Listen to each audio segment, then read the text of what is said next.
The trail of tragic scenes that this man has left behind is honestly one of the most horrific stories I've ever heard in my life.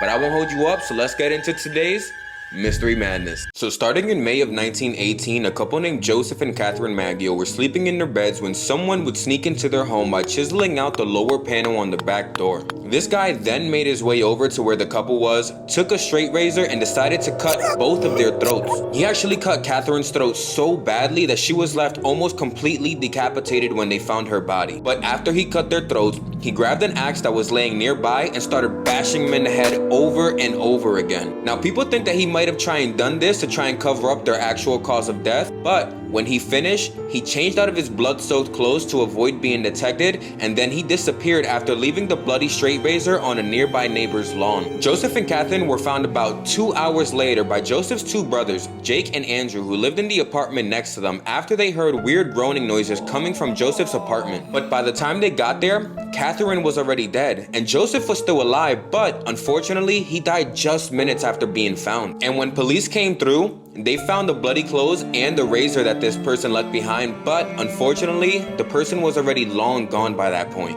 When police asked Andrew about what he's seen or heard, he said that he failed to notice anything because of how drunk he was from being out all night celebrating his soon departure to the Navy. And since the police had a hard time believing that he didn't hear anything at all, he became one of their main suspects. But at the moment, police didn't have enough information to make any arrest. So you can imagine just how they felt when 1 month later, a man named Louis Bessemer and his mistress Harriet Lowe were sleeping in an apartment building where Louis also owned and operated a small grocery market. And while they were sleeping, Louis was smashed in the head right above his right temple with a hatchet, and then Harriet, who was sleeping right next to him, was smashed right above her left ear. The person who did this quickly made an escape after leaving the bloody hatchet that belonged to Louis in the bathroom. And soon after he left, around 7 a.m., a bakery wagon delivery driver named John Zanko was on his way to Louis's market to make his routine delivery. And when he knocked on the door, Louis was actually able to walk over to open it up for him. But when he did, John seen that Louis was standing in a puddle of his own blood. John quickly went to look for help. And when Louis and Harriet were rushed to the hospital, they found that they both suffered fractured skulls, but would actually survive the attack. Unfortunately though, Harriet would die about 5 weeks later after she tried to get surgery to fix her half-paralyzed face that resulted from the incident. On the same day that Harriet died, a 28-year-old, 8-month pregnant woman named Anna would wake up to a large dark figure standing over her, and by the time she realized what was happening, this person grabbed a lamp that was nearby and started beating her in the face with it repeatedly, which left her pouring blood out of 2 wide open cuts on her scalp. And then just like the last 2 attacks, the person quickly made his way out of her apartment before being noticed by anybody. Anna was found a little after midnight when her husband came home after a late night at work. They quickly rushed her to the hospital where she fortunately survived the attack, and not only survived, but she would surprisingly actually give birth to a healthy baby girl just 2 days later after this happened. The police conducted an investigation, but unfortunately, they still had absolutely no idea who was behind these gruesome attacks. But it seemed like this person was only getting started because just 5 days after Anna was attacked, 2 girls named Pauline and Mary woke up to a huge commotion coming from their uncle Joseph Romano's room. And when they walked over to check out what was happening, they seen what they described as a dark-skinned, heavy-set man who wore a dark suit and slouched hat running from the scene. Horrified, when they looked over to where their uncle Joseph was, he was covered in blood with 2 severe head wounds. And thankfully, Joseph was actually stable enough to be able to walk to the ambulance when they came, but unfortunately, he died just 2 days later from his injuries. Now, whoever was doing this slowed down for a little while until about 7 months later in March of 1919 when a man named Orlando Giordano heard people screaming coming from a nearby neighbor's apartment. And when he ran over to check on what was happening, he couldn't believe his eyes. It was like something out of a horror movie. He seen his neighbor Rosie standing in the doorway of her apartment covered in blood, sobbing and holding what seemed to be a dead baby. That baby was Mary Cortimiglia, the 2-year-old daughter of Rosie and Charles Cortimiglia. And when Orlando looked just past Rosie, he seen her husband Charles laying on the floor with a ton of blood pouring out of his head. Orlando quickly ran to get help for the family, and when they got to the hospital, Rosie and Charles had fractured skulls, but they would thankfully survive the attack.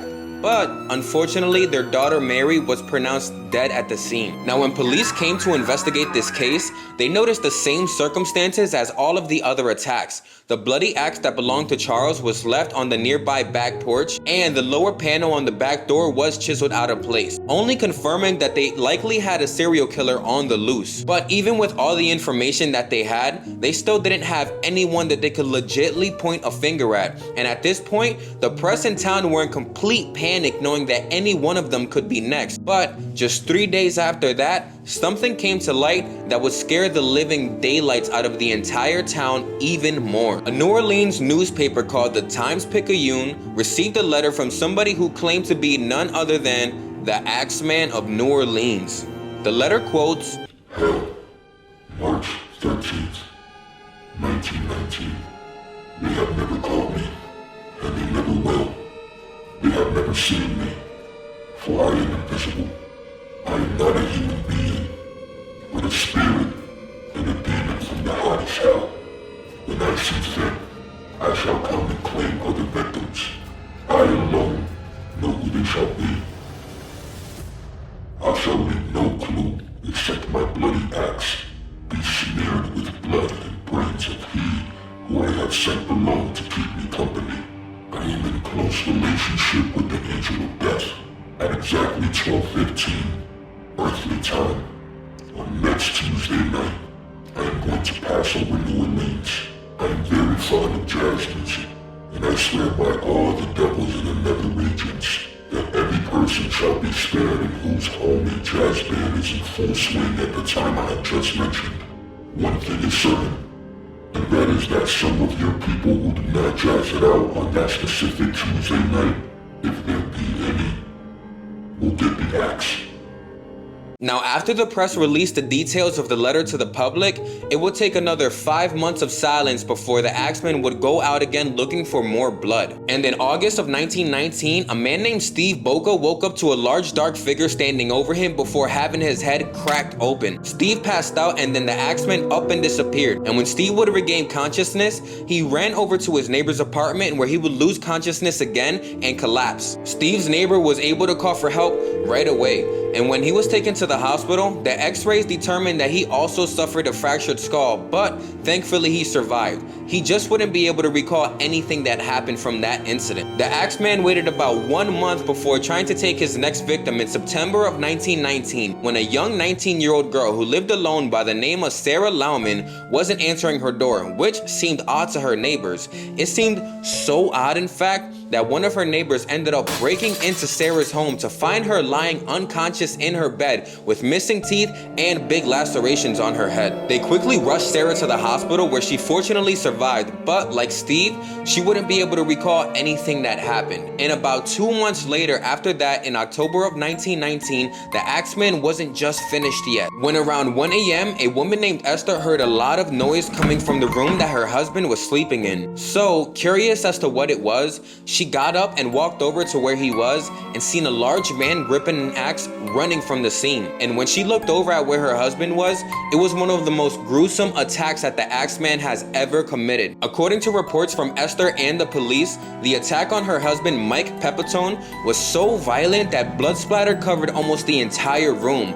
And it's unfortunate to say that Mike wouldn't survive this attack. And at this point, they were trying to point the finger at a lot of people, but there just wasn't enough evidence to fully accuse any of their suspects. Until this day, with all the speculations, nobody actually knows who the Axeman of New Orleans really was. Mike would actually be one of the last known victims of the Axeman, and in total, he left 6 people dead and 6 more severely injured. But that's gonna wrap up today's Mystery Madness, guys. So if you want to hear another story even scarier than this one, watch this video here.